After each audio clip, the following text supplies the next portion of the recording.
지금 왕조를 세워가시는 것이 이제 10절에 나와 있는 말씀입니다. 그래서 분명히 4절에 보니까 건축하지 말라라고 하셨죠. 그런데 나를 위해서 또 뭐 하라고 하셨습니까? 12절을 보니까 건축해라 이렇게 말씀하셨죠. 그러니까 이것을 이해하지 못하면 우리는 하나님을 성전에 가두게 되는 실수를 범하게 됩니다.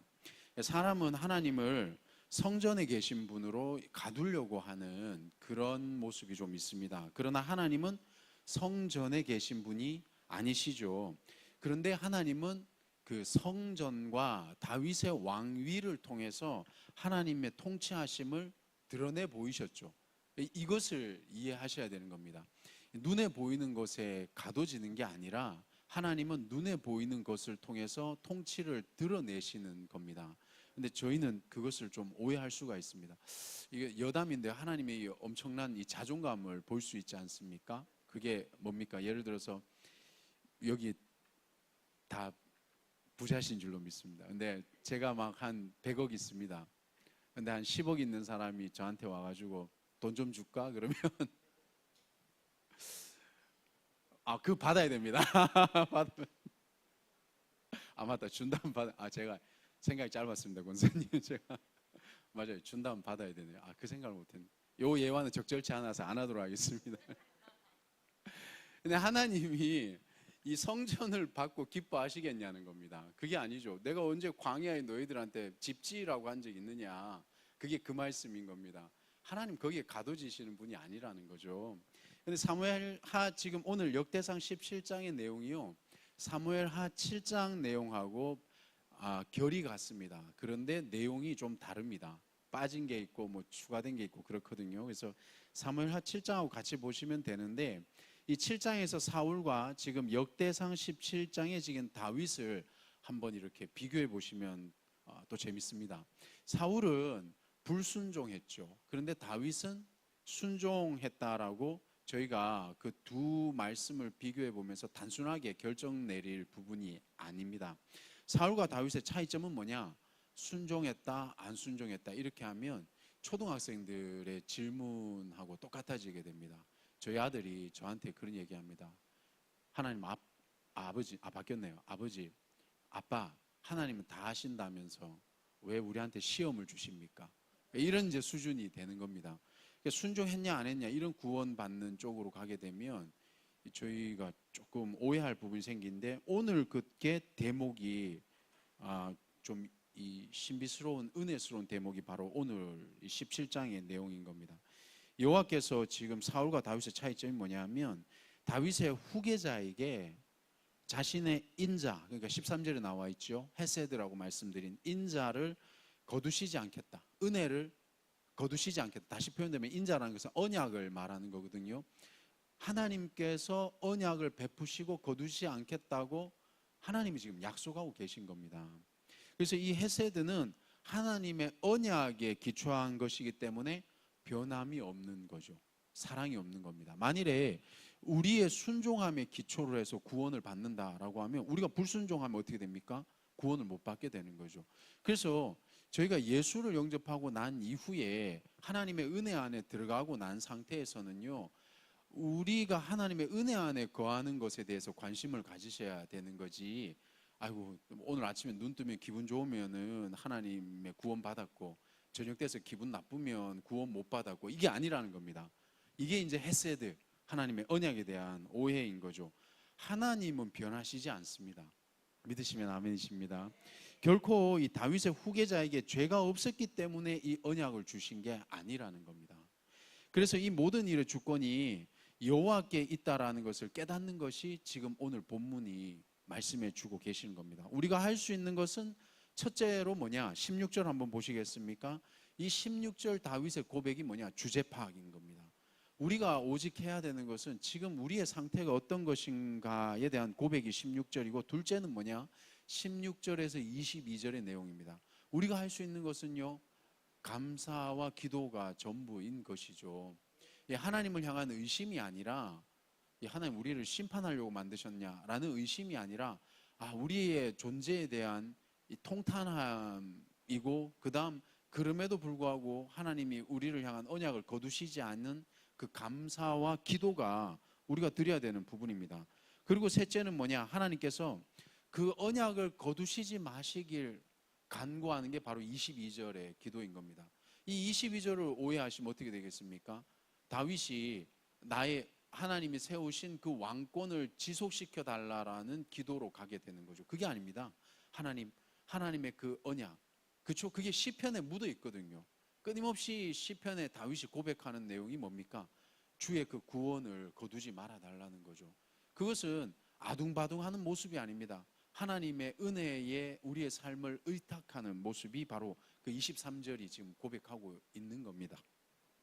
그래서 이 역대기의 말씀을 듣는 이스라엘은 포로의 생활에서 돌아와서 14절 한번 보시겠습니까? 성전을 건축하겠다 하시고 왕위를 세우겠다 하는 여호와의 언약이 그분들에게는 힘과 위로가 되었겠죠. 오늘 그래서 우리가 여호와의 언약 안에 있는 우리 성도님들께서 힘들고 어려울 때 이 말씀을 보실 때에 우리 내적인 힘이 솟아나는 그 원인이 어디에 있겠습니까? 하나님이 우리와 함께 하시겠다는 언약을 저버리시지 않은 거죠. 그 언약은 우리의 컨디션과 상관이 없다는 겁니다. 그렇죠? 우리가 막 기분 좋으면 하나님 언약을 지키시고 기분 나쁘면 안 지키시고 이런 게 아니라는 겁니다. 그런데 이 성전과 왕조는 그럼 뭐를 의미하는 거겠습니까? 하나님께서 드러나는 통로에 불과한 것입니다. 하나님이 아니고 하나님의 언약도 아닙니다. 성전과 그 다윗이나 솔로몬의 이 왕조라는 것은요. 이게 오해가 되면 하나님은 사라지고 우리의 눈에는 성전과 이 왕조만 남게 되는 거죠. 그래서 하나님은 사라지고 하나님이 언약하신 약속하신 복만 추구하게 되는 게 예나 지금이나 이 이스라엘, 그러니까 하나님 믿는 백성들의 특징인 겁니다. 그래서 16절 다시 한번 보시겠습니까? 여호와 하나님이여 나는 누구이며 내 집을 무엇이기에 나에게 이게 이르게 하셨나이까? 아멘입니다. 이게 하나님을 경외하는 분들의 공통적인 태도라는 거죠. 하나님 믿는 분들은 끊임없이 주님 내가 무엇인데 구원하셨습니까? 이 고백이 떠나지 않는다는 겁니다. 그래서 기본적으로 하나님께서 나를 향하신 인자, 언약, 13절의 헤세드, 언약 자체에 대한 감격과 두려움이 지금 이 16절의 고백인 거죠. 그래서 하나님께서 자신에게 베풀어 주신 언약과 은혜에 대한 감격과 그것을 감당할 혹은 받을 공로나 자격이 자신에게 없다라는 것을 지금 고백하고 있는 거죠. 다윗은 하나님께서 자신에게 베푸신 언약을 놓칠까봐 지금 노심초사하고 있는 게 아니라 혹은 하나님께서 그 은혜를 거두지 말아달라고 지금 아부하고 있는 게 아닙니다. 실제로 하나님의 은혜에 감격했고 그것에 비해서 그것을 감당하기에는 자신의 모습이 너무나 초라한 것을 이 심령에서 고백하고 느끼게 있는 겁니다. 그런데 사랑하는 성도님들, 우리가 예수를 영접했을 때 상태가 이러지 않았습니까? 이게 늘 이래야 된다는 겁니다. 그러면 오늘날 성도님들도 마찬가지로 하나님은 인간의 손으로 지은 집에 거하실 수 없다라는 고백과 그럼에도 성전에서 예배자들을 만나기로 정하셨기 때문에 성전이 아니라 이곳에 나올 때마다 하나님을 기대하고 나아오셔야 된다는 것, 이 하나님께서 성령을 통해서 지금 이 시대는 고린도전서 6장 18절 20절 말씀을 보면 이 신자의 몸에 거하고 계신다라는 이 약속의 말씀, 그러니까 이게 성전이 되어져 가는 거죠. 그래서 우리에게 허락된 이 눈에 보이는 복이 아니라 이 언약의 근거에서 성령으로 거하고 계신 이 하나님이 이 은혜 가운데 이것이 성전이 되는 것, 이 성전에 나올 때마다 하나님을 기대하는 것, 이것이 다윗의 고백이고 오늘날 우리가 고백해야 되는 동일한 고백인 줄로 믿습니다. 그래서 이렇게 고백하게 되는 겁니다. 우리가 성전에 나올 때마다 고통스러워서 고백하는 게 그런 것도 있겠지만, 여호와 하나님이여 나는 누구이며 내 집은 무엇이기에 나에게 이에 이르게 하셨나이까? 아멘입니다. 이 고백이 나올 수밖에 없는 거죠.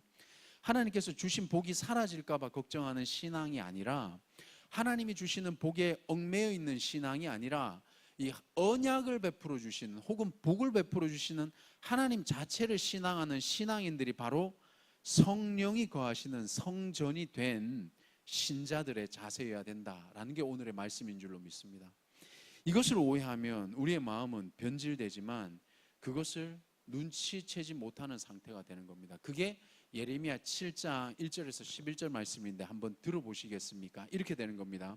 여호와께 예배하러 이 문으로 들어오는 유다 사람들아, 여호와의 말씀을 들으라.